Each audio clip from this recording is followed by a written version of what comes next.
নমস্কার সবাইকে। প্রতিমা ভেজ কুকিংয়ে সবাইকে স্বাগতম। আজ আমি তোমাদের সাথে জাম্বুরা মাখা রেসিপি শেয়ার করব। এখানে আমি একটা জাম্বুরা নিয়েছিলাম, আর জাম্বুরা থেকে যতটুকু মাখা করব সেই অনুযায়ী জাম্বুরাগুলো আমি ছাড়িয়ে নিয়েছি।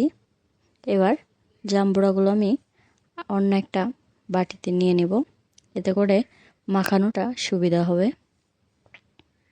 অন্য বাটিতে জাম্বুরাগুলো নিয়ে নিচ্ছি।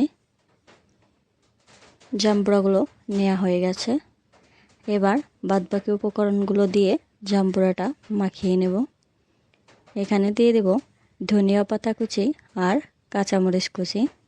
ধনিয়া পাতা কুচিটা দেওয়ার কারণে ফ্লেভারটা অনেক সুন্দর আসবে। ধনিয়া পাতা কুচি আর মরিচ কুচি দেওয়া হয়ে গেছে। এবার দিয়ে দেব পরিমাণ মতো লবণ, আর দিয়ে দেব বিট লবণ। এবার দিয়ে দেব কাসুন্দি। কাসুন্দিটাও পরিমাণ মতো দিয়ে দেব। কাসুন্দি দেওয়া হয়ে গেছে। এবার ভালো করে মেখে নেব।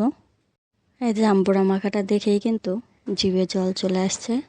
তোমাদের কার কার খেতে ইচ্ছে করছে অবশ্যই কমেন্ট করে জানিও।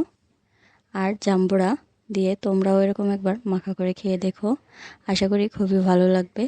আজকের এই রেসিপিটা কেমন লাগলো অবশ্যই কমেন্ট করে জানাবে। সবাই ভালো থাকবে, সুস্থ থাকবে। নমস্কার।